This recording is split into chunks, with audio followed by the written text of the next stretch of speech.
अस्सलाम वालेकुम। वालेकुम सलाम। आपका नाम? जान मोहम्मद। जान मोहम्मद। ये बताएं क्या महंगाई का हाल बाइकआउट है? अंदाजे से ज़्यादा बाइकआउट है, अंदाजे से भी ज़्यादा हो गए। बाइकआउट करेंगे तो जो महंगाई है वो कम हो जाएगी?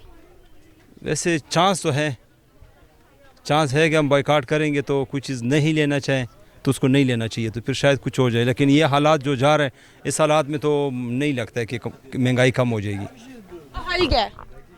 हाल ये है कि बस अल्लाह की तरफ से है, इंसान की तरफ से तो हद हो गई है। अगर इंसान बाइकआउट करना शुरू कर दे चीज़ों पर तो आपको लगता है कोई हल है इसका? पाकिस्तानी कौम नहीं करेंगी, क्यों? जब शुरू से नहीं किया तो आज क्या करेंगे। जिस तरह फ्रूट महंगा हुआ था उसके पे बाइकआउट किया गया है फ्रूट को कुछ दिन। कौन कह रहा है? फ्रूट पे बाइकआउट। शाम के टाइम जाओ रोड पे जाओ, जो रेडी खड़े हुए हैं 200-250 रुपए के जो किलो है आज भी लोग ले रहे हैं। ये तो नहीं है कि नहीं ले रहे, हमारी आवाम बाइकआउट नहीं करेगी? किसी सूरत में भी नहीं करेगी। पाकिस्तानी अवाम हर हालात में इस चीज़ से रुकेगी नहीं, चाहे 200 की चीज़ 1000 भी चली जाए। आपका शुमार भी पाकिस्तानी अवाम में होता है?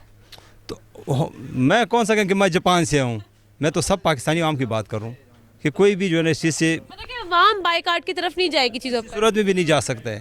फिर महंगाई का क्या हाल है बाइकआउट को निकाल कर? कोई हाल नहीं है, जैसे चलता है ऐसे चलता आएगा।